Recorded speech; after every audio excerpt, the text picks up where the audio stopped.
Assalamualaikum warahmatullahi wabarakatuh. Apa hukum menghadiahkan bacaan Al-Fatihah kepada mayit? Apakah pahalanya sampai? Sebelum menjawab pertanyaan tersebut, kita perlu memahami bahwa ditinjau dari bentuk pengorbanan hamba, ibadah dibagi menjadi 3. Pertama, ibadah murni badaniyah. Itulah semua ibadah yang modal utamanya gerakan fisik, seperti sholat, puasa, zikir, azan, membaca Al-Quran, dan seterusnya. Yang kedua, ibadah murni maliyah. Semua ibadah yang pengorbanan utamanya harta, seperti zakat, infak, sedekah, dan seterusnya. Selanjutnya yang ketiga, ibadah badaniyah maliyah, gabungan antara ibadah fisik dan harta. Sebagian pendukung utamanya, seperti jihad, haji, atau umroh. Ulama sepakat bahwa semua ibadah yang bisa diwakilkan, seperti ibadah maliyah atau yang dominan maliyah, seperti sedekah atau haji, atau ibadah yang ditegaskan bisa diwakilkan, seperti puasa, maka semua bisa dihadiahkan kepada mayit.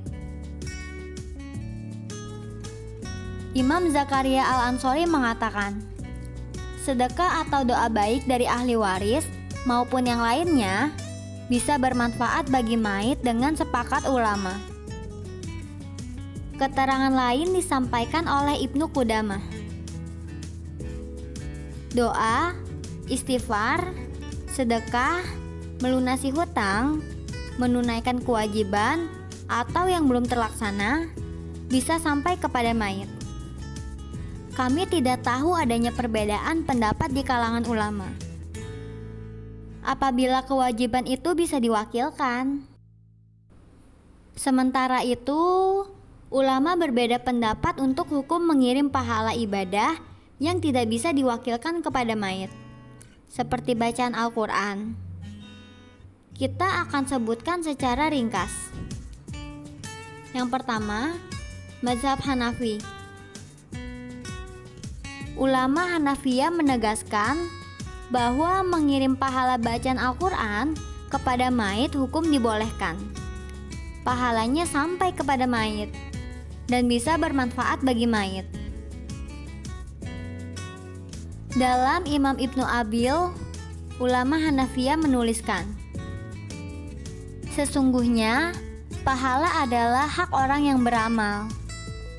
Ketika dia hibahkan pahala itu kepada saudaranya sesama muslim, tidak jadi masalah, sebagaimana dia boleh menghibahkan hartanya kepada orang lain ketika masih hidup, atau membebaskan tanggungan temannya yang muslim yang telah meninggal. Syariat telah menjelaskan pahala puasa bisa sampai kepada mayit, yang itu mengisyaratkan sampainya pahala bacaan Al-Quran atau ibadah badaniyah lainnya. Kedua, mazhab Malikiyah. Imam Malik menegaskan bahwa menghadiahkan pahala amal kepada mayit hukumnya dilarang dan pahalanya tidak sampai dan tidak bermanfaat bagi mayit. Sementara sebagian ulama Malikiyah membolehkan dan pahalanya bisa bermanfaat bagi mayit.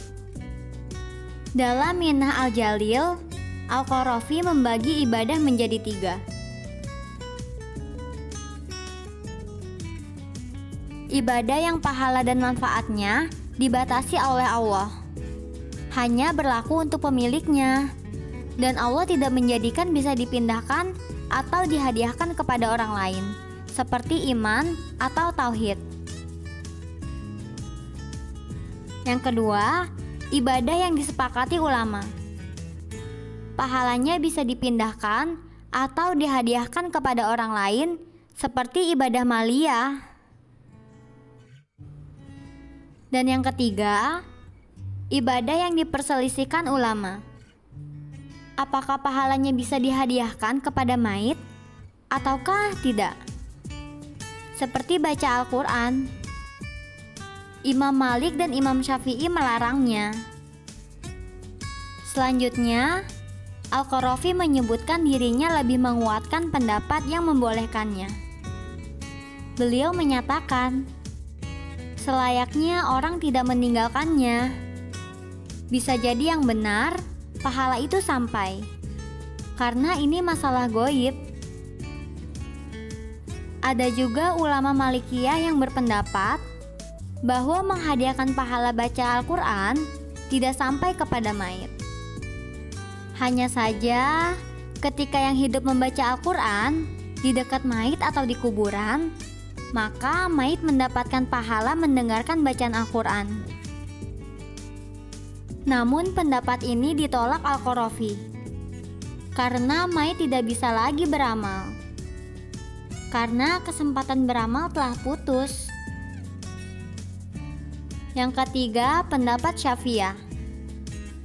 Pendapat yang masyhur dari Imam Asy-Syafi'i bahwa beliau melarang menghadiahkan bacaan Al-Quran kepada mayit, dan itu tidak sampai. An-Nawawi mengatakan, untuk bacaan Al-Quran, pendapat yang masyhur dalam mazhab Asy-Syafi'i bahwa itu tidak sampai pahalanya kepada mayit.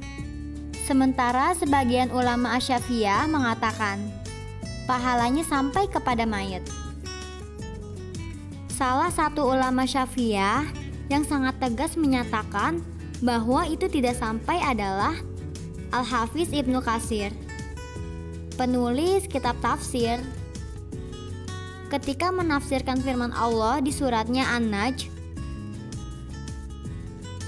yang artinya bahwa manusia tidak akan mendapat pahala kecuali dari apa yang telah dia amalkan. Kata Ibnu Katsir, dari ayat ini Imam Asy-Syafi'i rahimahullah dan ulama yang mengikuti beliau menyimpulkan bahwa menghadiahkan pahala bacaan Al-Quran tidak sampai kepada mayit, karena itu bukan bagian dari amal mayit ataupun hasil kerja mereka.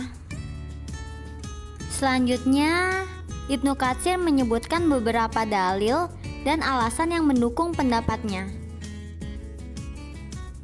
Dan yang keempat, pendapat Hambali. Dalam mazhab Hambali ada dua pendapat. Sebagian ulama Hambali membolehkan dan sebagian melarang. Sebagaimana yang terjadi pada mazhab Malikiyah, ada 3 pendapat ulama mazhab Hambali dalam hal ini. Boleh menghadiahkan pahala bacaan Al-Quran kepada mayit, dan itu bisa bermanfaat bagi mayit. Ini pendapat yang masyhur dari Imam Ahmad. Dan tidak boleh menghadiahkan pahala bacaan Al-Quran kepada mayit. Meskipun jika ada orang yang mengirimkan pahala, itu bisa sampai dan bermanfaat bagi mayit. Al-Buhuti menyebutkan, ini pendapat mayoritas Hambali. Pahala tetap menjadi milik bacaan atau yang hidup. Hanya saja, rahmat bisa sampai ke mayit. Al-Buhuti mengatakan, mayoritas Hambali mengatakan pahala bacaan Al-Quran tidak sampai kepada mayit, dan itu milik orang yang beramal.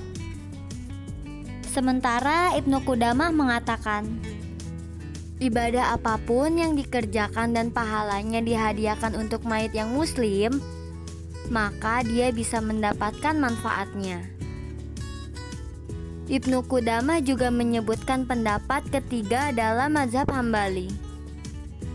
Ada sebagian ulama Hambali mengatakan, jika seseorang membaca Al-Quran di dekat mayit atau menghadiahkan pahala untuknya, maka pahala tetap menjadi milik yang membaca. Sementara posisi mayit tersebut orang yang hadir di tempat bacaan Al-Quran, sehingga diharapkan dia mendapat rahmat.